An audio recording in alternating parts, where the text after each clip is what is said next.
takut sadar selama ini kita mengejar hidup yang bukan milik kita? Yang paling ditakutkan tuh nomor 2 sih. Kita ketakutan bahwa kita menjadi diri sendiri. Kita ketakutan bahwa kita memilih apa yang sebenarnya kita inginkan. Jadi media sosial itu memberikan ruang berekspresi, tapi kekurangan ruang untuk jujur. Karena kita perlu sadar gini sih Mbak, orang itu menampilkan di media sosial itu menampilkan scene terbaiknya. Betul. Dan kita nggak pernah tahu buruk-buruknya kok. Gitu. Sehingga saat kita masuk ke media sosial, saat kita ngelihat siapapun di luar diri kita, yang terjadi adalah membandingkan kan. Nah artinya kalau kita mulai sudah membandingkan, kita ingin menjadi seperti orang lain. Makanya saya selalu sering bilang banget bahwa hari ini banyak orang yang kecanduan untuk menjadi orang lain dan ketakutan untuk menjadi dirinya sendiri. Iya lagi Mas. Kenapa? Karena wanting. Ngelihat kalau kayak gitu tuh enak banget, ngelihat kalau kayak gitu tuh oke banget, ngelihat kalau ini tuh kayaknya perfect banget gitu. Padahal yang ditampilkan semua orang rata-rata di media sosial emang the bestnya aja sih.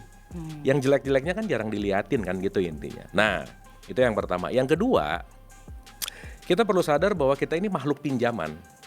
Dari kecil tuh kita minjem semuanya. Bahwa identitas nggak pernah kita pilih, agama nggak pernah kita pilih, konsep nggak pernah kita pilih, program nggak pernah kita pilih. Kita meminjam lingkungan kita. Makanya saya selalu bilang bahwa kita tuh lahir at least ada 2. Satu, kelahiran biologi saat kita keluar dari perut ibu. Yang kedua, kita dilahirkan oleh lingkungan. Dimana kita minjem semua dari lingkungan. Sehingga kita memotret semuanya, yang keren itu gini, yang keren itu gini, yang bagus itu gini, semua pinjaman. Dan pinjaman-pinjaman itu dijadikan seperti aku. Harus seperti itu. Artinya itu yang sering saya sebut sebagai diri yang ilusi gitu. Nah selama ini kita mengejar diri ilusi dan kita nggak mau merusak ilusi itu. Itulah kenapa saya bilang tadi nomor 2, ketakutannya adalah ternyata yang aku kejar selama ini bukan diriku sendiri gitu. Nah artinya bukan ya gini ya, orang itu takut gagal tuh sebetulnya bukan masalah takut gagal sih, tapi ada trauma pasti. Karena ketika dia gagal dan dia sakit, dia nggak mau berusaha lagi karena takut sakit yang berulang-ulang gitu. Padahal dalam hidup ini, kalau gimana bisa dikatakan sukses kalau kita nggak pernah gagal kan? Karena kan relatif itu selalu ada gitu. Kalau semua orang sukses, nggak akan ada orang sukses dong. Betul nggak? Kesuksesan itu ada karena ada kegagalan. Nah artinya mungkin ya kalau kita bicara dalam perspektif ini, ya orang itu takut untuk menjadi dirinya.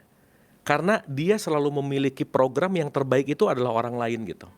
Akhirnya dia ngasih makan dirinya tentang omongan orang lain terus. Jadi wadah diri kita tuh terlalu banyak diisi sama validasi orang gitu.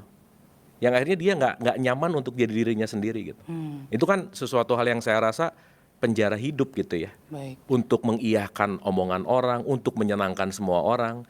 Dan kalau tadi opening pertanyaannya ideal, sorry to say Mbak Jeje, nggak ada yang ideal dalam hidup.